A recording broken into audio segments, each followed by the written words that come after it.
Hey there, this is Dogs Johnson. I'm making this video to help people see what they can do to use the Remix features to make the most out of their training mode practice. Real quick, this is the Remix 1.4.1 patch. 1.4.0 will probably also have this, but might as well get the most recent one to ensure that there are no bugs or glitches. So we're going to go to the Remix settings, and I got there by going from the start screen to settings and then clicking A on Remix settings. And we're going to go ahead, first we're going to show C cancel, set this actually, C cancel to on, and we're going to just go over that real quick. For C canceling, there's a few options. Here I'm going to press L on Dreamland to make sure Wispy doesn't blow. It's nice to not have Wispy blow and mess up all the things we want to practice with in training mode. So if you see here, right when I land, there's a little star right below me, and that's showing me that I'm Z canceling correctly. Another thing to note, I'm able to move immediately after, so that's another way I can tell that I Z canceled successfully. For some people, they feel like this is a little too subtle and they don't like it. So something that you can do instead of using that option to see if you're Z canceling right is a different feature under gameplay settings. This is punish failed Z cancel. There's a few options here. These are consequences that will happen if you don't Z cancel. My personal favorite is insta KO. Now if we go back, we try this.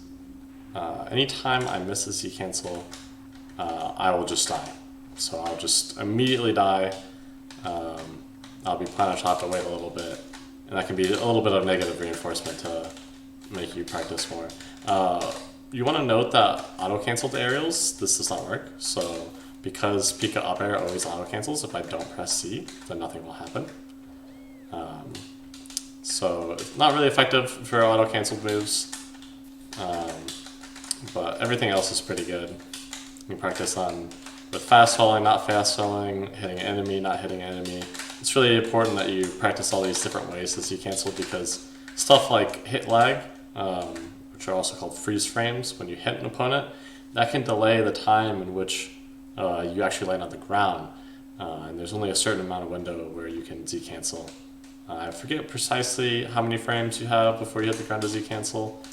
It might be around like 14 to 17, maybe a little bit more.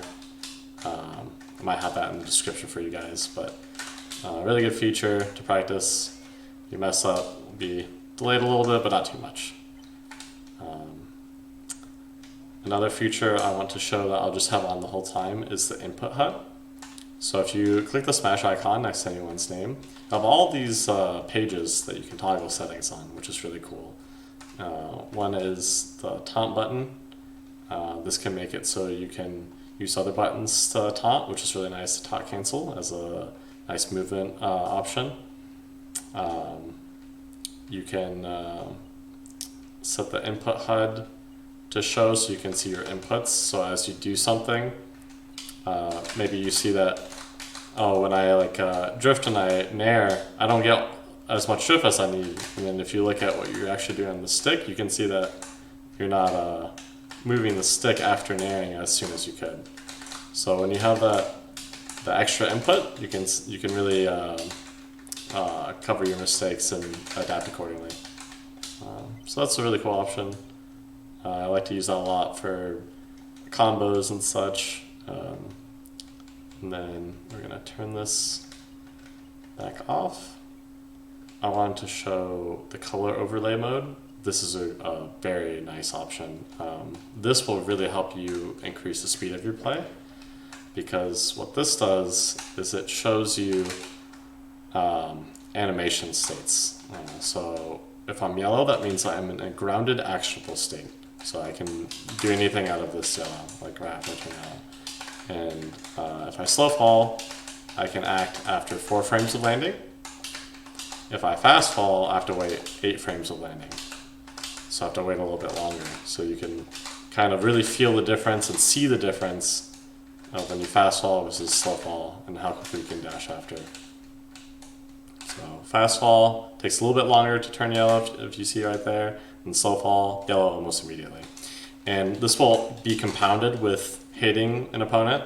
So like I mentioned before with the freeze frames with the hit lag, if I hit Falcon and then I land, it's going to take me a little bit longer to land than I would think, and I might want to delay my dash a little bit more if I want to like dash and grab, for instance.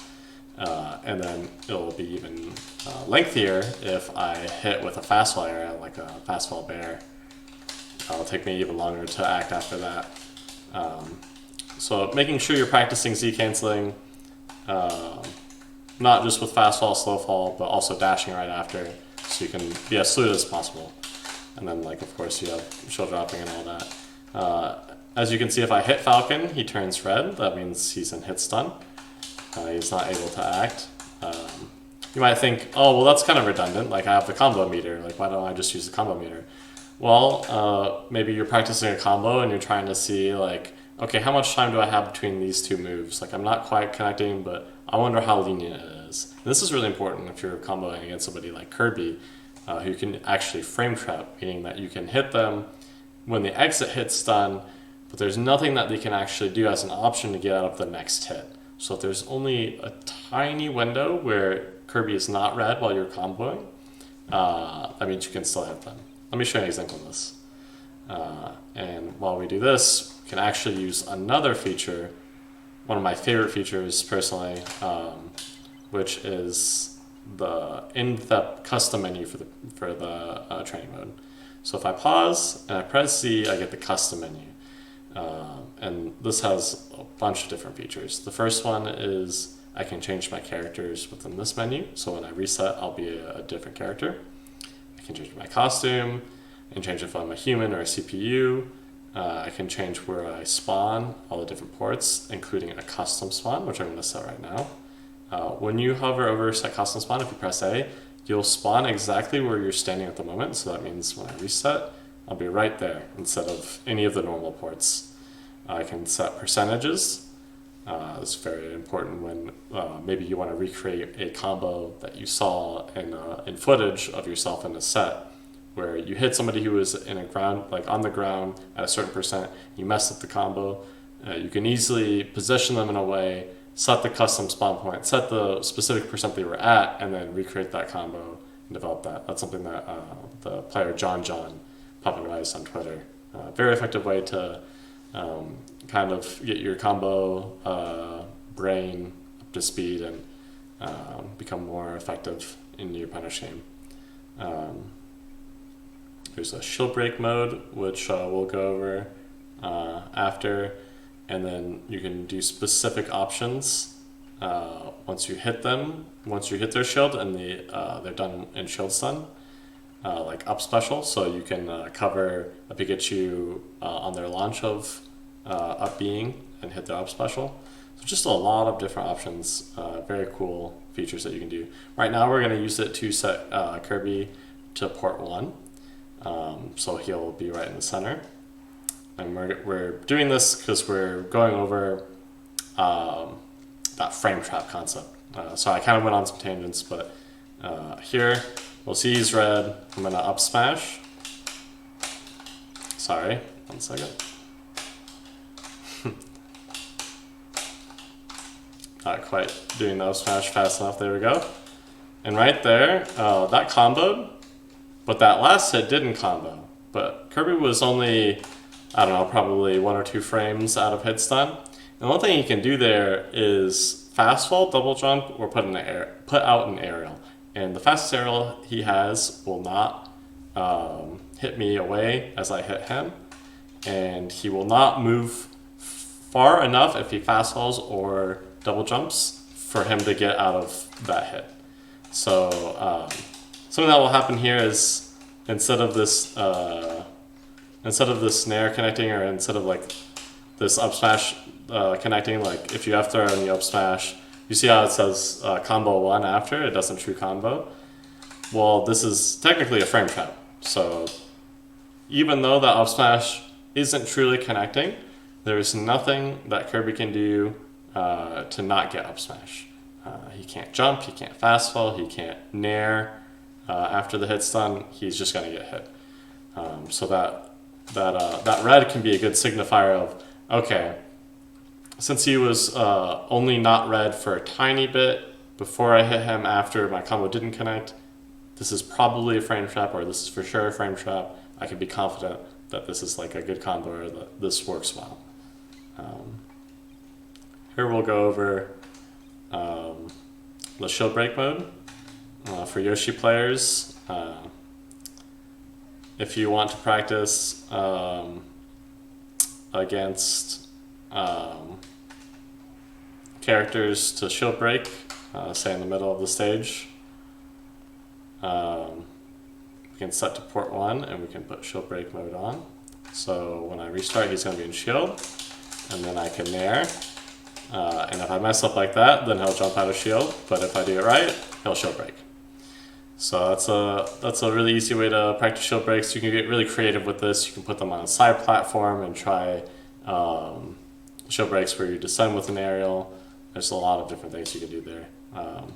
Something that Hammerheart has done in conjunction with this shield break mode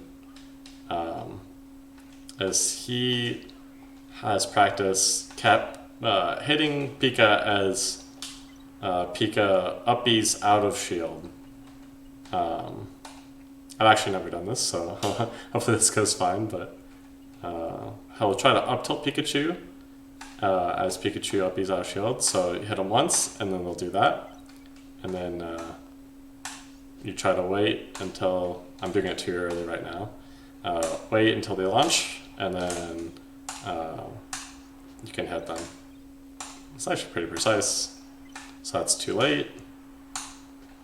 That's maybe too late. I could do this quite easily if I just put out a lingering hitbox. It's because the CPU is only going straight up. If I put like a nair, he's always going to go into it. But Hammerheart's like, he can do this with up tilt, which is phenomenal because you can get multiple up tilt hits, right? Oh, there we go. So that's it. That would be an example of what Hammerheart has practiced and really punishing Pika for trying to escape at any time. The last thing I want to go over is just some normal ways that you can make the most of this, all these features together. We'll put this off. Here I'm going to try to do the double F throw. I'm pretty sure that this is frame perfect. If I F throw Falcon at 0% and then dash and try to grab him after, then I think I have to do it frame perfect with my dash. See, I'm starting my dash too early, so it's not working. And then I can see if I'm too late, I'll turn a little yellow. So if I turn yellow at all, that means I was too late to dash. And if I walk, that means game thinks I'm buffering walk instead of dashing. So we'll start moving very slowly. But if I do it perfectly like I just did there, then I can back throw and then I can tech chase off that. Or I could F throw, try to go for edge guard. But either way, you can see combo meter, true combos. So really cool way that you can try to make the most of being faster. You can do the Z canceling thing with the yellow and try to have no yellow at all as you move around the stage and hit Falcon. I can do something like this and see there's no yellow that whole sequence, so that means I was acting first frame possible after I landed, after doing all those moves. But yeah, you can get super creative and practice so many elements of the game with all these features. I'm sure I missed multiple features in the making of this video, but hopefully this helps people out that are finding training mode a little bit stale or maybe just wondering like, what can I do differently to improve my gameplay? How can I get faster? How can I get better at combos? This is just one of the many ways that you can do that. And if you want, you can check out my Tech Chase practice setups that use some of these features to set up tech chases. so you can learn how to reaction tech chase like some of the greats, like Max. So hope this video was helpful for you guys. Let me know if you have any questions or concerns in the comments. You can also direct message me on Facebook or Discord, and I hope you all have a good one. Please consider donating to my PayPal to help me in my travels for IncaFest 2 in Peru and Battle at the Border in Phoenix. If you like the content, if the content helps you out. And if not all good too. Just wanted to help show how people can help themselves get better, because it's just fun to see everyone improve. So hope you all have a good one, like I said. I'll see you later.